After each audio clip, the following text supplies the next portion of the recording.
Hello दोस्तों, मैं हूं आपका दोस्त एडवोकेट शिवेद प्रताप सिंह। आज हम बात करेंगे कुछ ऐसे कारणों को बताएंगे आपको जिससे कि आप मेंटेनेंस केस से बच सकते हैं। कहने का ये मतलब है कि कुछ ऐसे कारण आपको बताएंगे जो आपके पास रहते हुए भी आप फायदा नहीं ले पाते हैं। और अगर ऐसे तथ्य हैं, ऐसे कारण हैं, ऐसे एविडेंस है तो कभी भी पत्नी को मेंटेनेंस अलाउ नहीं होगा। तो वीडियो में अंत तक बने रहें। हम आप तक एक के बाद एक अच्छे से अच्छे वीडियो ले आते रहते हैं। और निवेदन आपसे यह है कि कमेंट बॉक्स में कमेंट जरूर किया करें कि आपको किस टाइप का वीडियो चाहिए और आपको किस प्रश्नों को जवाब आपका चाहिए। आपको जिन प्रश्नों के जवाब आपको चाहिए हो वो कमेंट बॉक्स में डाल दें, या फिर स्क्रीन पर चल रहे नंबर पे भी आप जानकारी ले सकते हैं, पूछ सकते हैं। किसी प्रकार का कोई भी शुल्क नहीं लिया जाता है। तो चलिए शुरू करते हैं ऐसे कुछ कारणों के साथ जिससे हम बताएंगे कि अगर ऐसी स्थिति है आपके केस में तो आप भी मेंटेनेंस केस से बच सकते हैं।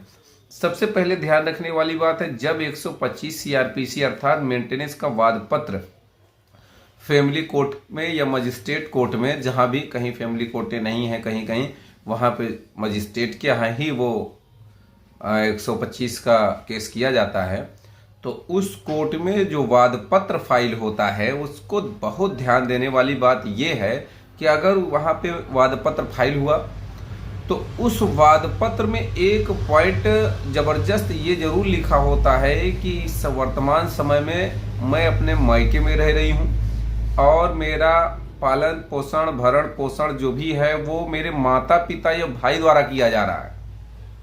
ये ध्यान रखने वाली बहुत छोटी बात नहीं है, बहुत ही इंपॉर्टेंट बात है।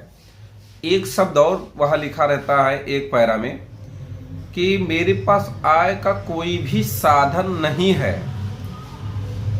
अब सवाल यह है कि आपको मालूम है कि उसके पास आय का साधन है, आय का स्रोत है। अगर आपके पास मालूम है एविडेंस, कुछ लोगों के पास तो एविडेंस भी होता है। देखिए ध्यान रखें कि अब मेंटेनेंस में जब जवाब दाखिल करेंगे, डब्ल्यूएस फाइल करें, पहली बात तो जब डब्ल्यूएस फाइल करें तो बहुत ही सोच विचार के एक एक पॉइंट, उसका जो एक एक पैरा है, एक एक झूठ है, वो काटते हुए दें। दूसरी बात ये कि एक अपने वकील साहब से जब लिखाएं, डब्ल्यूएस तैयार कराएं, तो एक एक पैरा पे कोशिश ये करें कि हर पैरा पे एक जजमेंट होना चाहिए कि अगर उसने झूठ बोला है तो उस पर एक जजमेंट होना चाहिए कि ये ऐसा है, इसलिए इसको भरण पोषण की आवश्यकता नहीं है। दूसरी बात ये एक और ध्यान रखने वाली बात है, अगर आपने सेक्शन 9, अब वो कुछ कारण 4 5 6 कारण मैं आपको बताऊंगा कि अगर ये स्थिति आपके पास भी है तो मेंटेनेंस आप नहीं देंगे, कोर्ट नहीं अलाउ कर सकती है। अगर अलाउ करती भी है तो वो अंत में रिजेक्ट हो जाना है।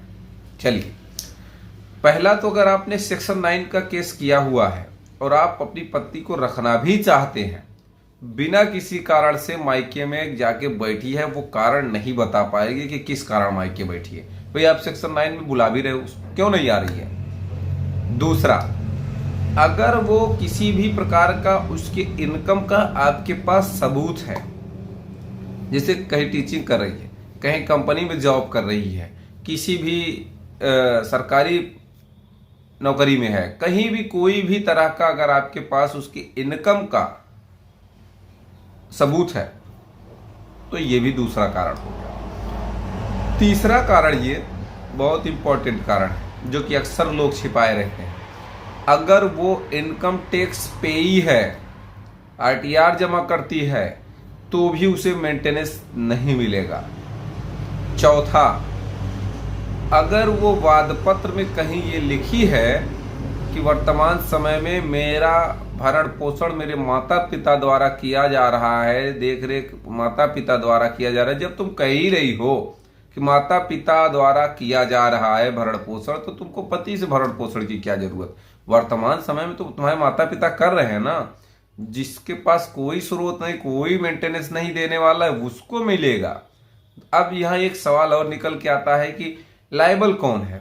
शादी के बाद माता पिता उसकी देख रेख करेंगे कि ये पति करेगा, तो भाई पति तो करेगा, ये सही बात है, लेकिन अगर पति करेगा तो जाओ ना पति के साथ रहो, क्यों नहीं जा रही हो पति के साथ। पांचवा, उसके आरोपों का कोई एविडेंस नहीं, ये बात जोर लगा के अपने वकील साहब से कहलवाइए माननीय न्यायालय से कि भाई ये इसका आरोप ये है कि इसके साथ मार पिटाई करी गई, टॉर्चर किया गया, तंग किया गया, परेशान किया गया, इसका कोई प्रमाण नहीं है और इसके सिर्फ कह लेने मात्र से माना नहीं जाता ये चीजें। छठवीं बात यह है कि अगर आपके वाद पत्र में उसने झूठ बोला, इनकम से लेके या किसी भी चीज से लेके वो झूठ बोला, उसका प्रमाण आपके पास है, तो 340 की कार्रवाई कर दो। 340 की अगर कार्रवाई आपने करी, सीआरपीसी 340 की कार्रवाई करी, तो माननीय इलाहाबाद हाई कोर्ट का एक जजमेंट भी आया है, पिछले वीडियो में मैंने उसके बारे में डिटेल से वीडियो भी बनाया है, तो उसमें साफ शब्दों में माननीय इलाहाबाद हाई कोर्ट ने ये कह दिया है कि अगर 340 की एप्लीकेशन पेंडिंग है तो पहले 340 सुनवाई होगी, वो डिसाइड होगा, उसके बाद 125 का केस डिसाइड होगा। कहने का मतलब ये 6 ऐसे तरीके हैं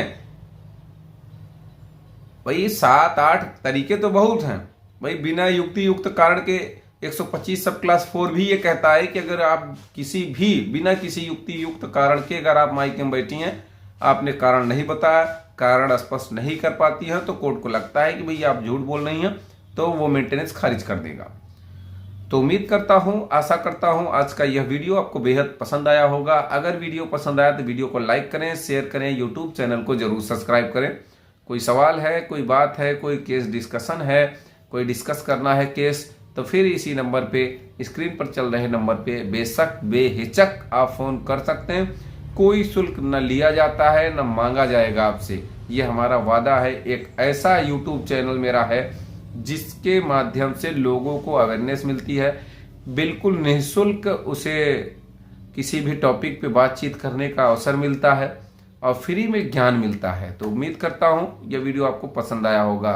अगर वीडियो पसंद आया तो एक कमेंट बॉक्स में कमेंट जरूर कर दें। प्यारा सा कमेंट आपका हमारे लिए वो दवा मरहम की तरह काम करता है, ताकि आने वाले समय में और अच्छे वीडियोज हम आप तक पहुंचाते रहें।